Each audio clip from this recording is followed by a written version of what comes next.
અંદરમાં આપ્યું છે, એક સ્કંદ પુરાણ અને એક પદ્મ પુરાણ. અહીંયા વેદવ્યાસ આગ્રહ કે પદ્મ પુરાણ અંતર્ગત મહાત્મય શ્રોતાઓને સંભળાવવું.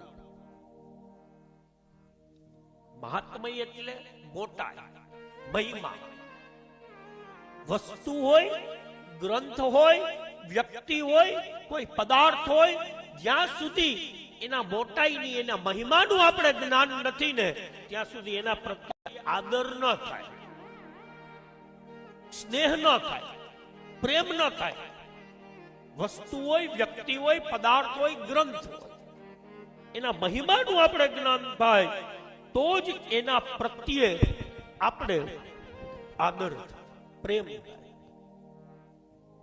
ઘણા સમય પહેલા છાપામાં આવેલું, આપણે વાંચ્યું કે નહીં તમને ખબર નહીં મને, પણ એક ધનાઢ્ય પરિવારના ઘરમાં એક મંદિર હતું, જૂનવાણી મંદિર, બાપ દાદાના વખતનું. એટલે હવે તો છોકરાઓની પેઢી આવી ગઈ હતી, એટલે છોકરાઓ પૂજા કરતા હતા.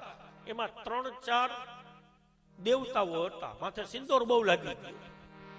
આ સત્ય ઘટના છે. સિંદૂર બહુ લાગી ગયો તો એટલે છોકરાઓને એમ થયું કે આ બાપ દાદાના વખતથી, બાપુજી દાદાના વખતથી આમાં છે, તો હાલો ને આજે આને સિંદૂર બરોબર ઉખેડીએ અને બરોબર સ્નાન કરાવીએ. એને ખબર નથી કે આ ક્યાં ક્યાં દેવો છે. એટલે બધાય ફરાને નીચે ઉતાર્યા, સિંદૂર કાઢતા ગયા. હવે જેમ જેમ સિંદૂર ઉખડતો ગયો ને એમ એમાંથી પ્રકાશ પડવા, એકદમ અજવાળું આવવા માંડ્યું. છોકરાઓને એમ થયું કે આમાં આટલો બધો પ્રકાશ કેમ પડે? એટલે બરોબર સિંદૂર કાઢી લીધો. તા તો આમ જોયું તા તો એકદમ ચકચકાટ મારે. ઘરનાવને પૂછ્યું કે આ લાગે જ શું?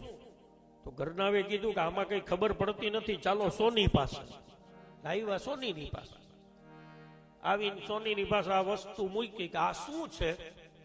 એટલે સોની હાથમાં લઈને આમ જોયું કે ઓહો, આ તો બહુ મોટો હીરો છે અને આની તો કરોડોમાં કિંમત છે.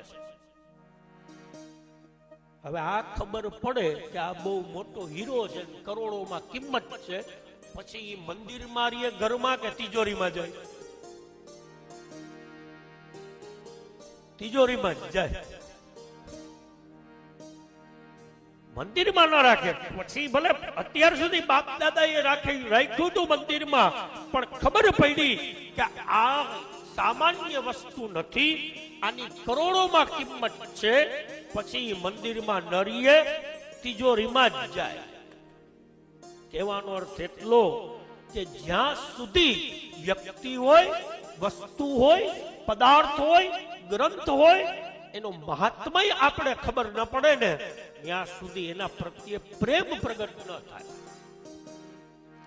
તિજોરીમાં રાખ્યો હોય ને તો થોડે દિવસે તિજોરી ખોલી જોઈ લઈએ કે છે તો ખરા ને, જોજો પ્રેમ જાગી ગયો. એટલે આનું નામ મહિમા છે. મહિમા એટલે મોટાઈ.